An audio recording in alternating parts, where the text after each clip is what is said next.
Aujourd'hui, je vais vous faire une vidéo sur les Ghostbox. Beaucoup de gens me posent la même question. S'il y en a un meilleur que l'autre. Difficile à répondre à une question comme ça. Il n'y en a pas un meilleur que l'autre. Tous ont la même fonction. Sauf à l'exception, ça dépend des budgets. Là, je vous en propose trois connus. Et ça, c'est aussi, comme que je vous dis, ça dépend de l'utilité aussi que vous allez en faire et ce que vous voulez faire avec. On va débuter avec la PS7 que tout le monde connaît. Celle-là ici qu'on connaît, qui est vendue un peu partout, qui joue aujourd'hui dans les 125$. Ça dépend des endroits. Ça joue dans ça. Je me rappelle, moi, quand je l'ai acheté, il y a à peu près 3 ans, elle se vendait 79$. Et là, après un certain temps, vu qu'elle est venue populaire, ils ont augmenté à des 120$ pour la PS7. Il y a la PS, je pense, l'autre PS là, qui est semblable. Celle-là, je vous la déconseille parce qu'elle est multibande et puis ça donne absolument rien d'efficace. Moi, je conseille la PS7, c'est une des bonnes machines Ghostbox qu'il y a sur le marché et qui est très utile à prix raisonnable. Et ça, si vous voulez commencer, c'est un excellent Ghostbox à conseiller. Le seul petit inconvénient que je vais vous dire, et ça, faites-le parce que c'est important, enlevez toujours les batteries dedans. Parce qu'elle est toujours fonctionnelle, même si les batteries sont là. Moi, je l'avais laissé les batteries dedans. Et ce qui est arrivé par après, c'est que les batteries, au bout d'une semaine, quand j'ai arrivé pour utiliser le Ghostbox, les batteries étaient capotes. Donc, à chaque fois que vous utilisez votre Ghostbox, ce modèle-là, essayez d'enlever les batteries dedans. Parce que gardez pas les batteries dedans pour deux raisons. C'est tout simplement que la première, vous allez vider vos batteries dans l'espace d'une semaine parce qu'il est toujours fonctionnel. Fait que ça, c'est un. Mais de deux aussi, c'est que si vous mettez des batteries pas trop chères, là, je vous conseille pas de faire ça non plus. Mais il y en a qui le font pareil, qui mettent des batteries à bon marché, puis après ça, les batteries coulent, puis là, la boîte de Ghostbox est capote. Essayez de mettre des bonnes batteries, même si vous trouvez que c'est cher. Essayez de mettre des Duracell au moins ou des choses comme ça. Quand je vois moi, des gens qui utilisent des batteries à bon marché, en plus ils les oublient dans la machine parce qu'ils n'ont pas enlevé, mais là ce qui arrive, ils ont coulé dedans et évidemment la machine est capote parce que les batteries ont coulé dedans. Puis au prix que ça vaut, ben je conseille pas aux gens de laisser les batteries dedans. Ça endommage la machine, puis vous allez être obligé d'en racheter une autre. Et c'est pas désagréable de réacheter un Ghostbox au prix qu'ils valent. On tombe au deuxième. Le deuxième ici, c'est ce qu'on appelle le Ghostbox Paraforce. Le Ghostbox Paraforce, qui est une machine très sophistiquée à comparer à l'autre, qui est très sophistiquée parce qu'elle est toute électronique. Évidemment, vous avez tout digital, donc vous augmentez votre vitesse ici. Et en plus, bien, vous avez côté sans antenne et antenne. Ça fait que c'est un Ghostbox qui est très dispendieux. Pour les gens qui veulent en avoir un, ça peut jouer dans les 300-350 américains. Donc ça, c'est un Ghostbox assez professionnel que je déconseille pour débuter.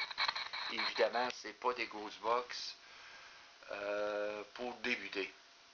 Si vous voulez vous avancer plus loin plus tard, vous achetez un Ghostbox de ce genre-là, qui sont pas mal souvent difficiles à trouver. Moi, j'en ai pas revu depuis un bon bout de temps. Je ne sais pas s'il y en a n'ont fait juste une quantité limitée, mais au prix qu'ils valent, ils jouent dans les 250 à 300.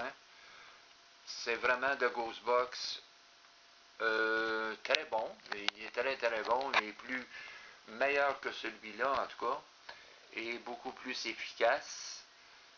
Mais celui-là, c'est à déconseiller de jouer avec ça ou s'amuser pour faire un jeu. Celui-là, on peut peut-être l'utiliser un peu plus pour s'amuser, mais pas trop s'amuser. Tandis que celui-là, je vous déconseille de vous amuser avec. Il est beaucoup plus perfectionné et je vais vous dire sur mon site, vous allez avoir beaucoup avec le Ghostbox par la force et c'est pas un jeu. Je vous déconseille de jouer avec ça ou prendre ça pour un jeu. C'est une machine très sophistiquée et au pire, c'est que je vous conseille pas. Là, on ne voit pas parce que là, l'image va venir. Je vous conseille pas de jouer avec ça. C'est pas un jeu, cette machine-là. Ces deux-là sont assez complexes dans le sens que c'est pas des jeux. Amusez pas vous. Moi, j'ai vu tellement de jeunes niaiser avec ça et utiliser ça pour dire sur des contacts qu'il y avait avec ces machines-là, surtout celle-là, d'envoyer chier les esprits. Je vous conseille pas de faire ça, vous allez le regretter plus tard. Et donc, ça, c'est à déconseiller de faire des niaiseries avec ces Ghostbox-là, que ce soit les Ghostbox. On ne niaise pas avec ça. Restez toujours poli avec ceux qui entrent en contact avec. Parce que si vous commencez à niaiser avec ça, parce que la majorité du temps, les jeunes utilisent ça pour niaiser, et là, ils envoient chier les esprits, vous allez voir qu'eux autres vont vous faire chier par après. Et vous allez avoir des mauvais contacts, puis là, vous allez avoir des surprises durant la nuit. C'est des choses que, si vous voulez niaiser avec ça, perdez pas votre temps, achetez pas ça. On va aller au troisième, parce que là, je vois des gens, des fois, dans ma région, qui ont acheté ça pour s'amuser, puis envoyer chier, puis dire des conneries, t'es épais, ou... moi, ça me dérange pas. Mais le problème qu'ils vont avoir après, par exemple, c'est ça. C'est pas des jeux. C'est aucunement des jeux. C'est pas un jeu pour jouer, ça. Si vous n'êtes pas sérieux, achetez pas ça. Là, on tombe au troisième. Le troisième est plus complexe parce qu'on appelle ça... attends un peu, je vais essayer de le mettre à un endroit où... ça, on appelle ça un Ghostbox à diode. Le Ghostbox à diode, lui, est à double diode. Celui-là, il n'y a pas de bruit qu'on entend. Ici, vous avez une plaque en... voyons, en copre qui a sur le dessus. Ça, c'est des Ghostbox que vous n'entendrez pas de bruit de tchit-tchit. Et ce qui va arriver, c'est que vous branchez la partie ici sur un enregistreur et vous allez entendre s'il y a un esprit ou quoi que ce soit, vous allez l'entendre directement, sans bruit, sans rien, et ça va être directement, strictement la voix que vous allez entendre. Là, celui-là, je ne peux pas le faire fonctionner parce que c'est difficile un peu, est un peu plus complexe parce que moi, j'utilise pas toujours le système avec un enregistreur numérique qu'on peut brancher. Mais j'utilise aussi des fois directement sur l'ordi avec un enregistreur qui est intégré dans l'ordi. Et puis là, vous pouvez le faire de cette façon ou utiliser un enregistreur numérique et enregistrer. Mais l'inconvénient qu'il y a, c'est que si vous utilisez celui-là, vous le branchez évidemment avec la prise du microphone. Et la deuxième prise, parce qu'on ne l'entend pas, que ce qu'on peut entendre en direct, comme c'est là, ça fait que celui-là, je vous conseille de mettre à l'autre sortie, la sortie externe speaker, de vous mettre un speaker séparé, donc vous allez entendre directement en temps réel. C'est parce que celui-là n'est pas conçu pour entendre quelque chose. Donc, si vous prenez un enregistreur numérique, vous le branchez sur le record, et sur l'autre partie, vous prenez un speaker externe, vous allez le brancher en même temps et enregistrer. Vous avez, mais vous allez entendre le son en temps réel.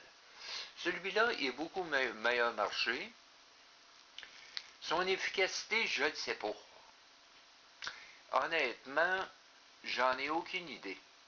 Je l'ai essayé à plusieurs reprises et je peux vous dire que ça, j'ai rien entendu là-dessus. Du moins pas encore. Ce qui est efficace, je ne sais pas. S'il y en a qui le savent, parce que moi j'ai essayé à plusieurs reprises et j'ai rien entendu de spécial avec ce Ghostbox-là. Son efficacité est bonne ou pas bonne, je ne sais pas. La valeur, une trentaine de piastres. Donc ça, c'est pas trop cher. Si vous voulez débuter, essayez avec ça. Si vous avez le goût de dépenser, achetez-vous celui-là à 250-300, qui est le Paraforce. Ou si vous avez un budget moyen, achetez-vous le PS7, qui est environ dans les... il joue dans les 80 à 125. Tout dépend où ce que vous l'achetez. Donc, c'est voilà un peu l'ensemble des trois Ghostbox qui fait en quoi que moi j'ai. Je n'utilise que le PS7 et la Ghostbox par la force. Comme je vous dis, je ne sais pas, j'ai jamais eu de contact avec le diode, le Ghostbox à diode.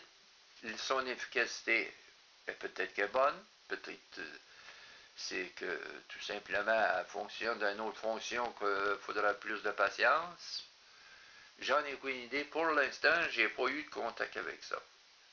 Ces deux-là, oui, mais pas celui-là.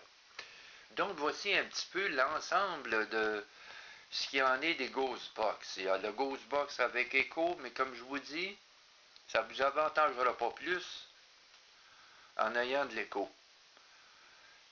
C'est juste un gadget qui ajoute de plus pour faire payer le monde.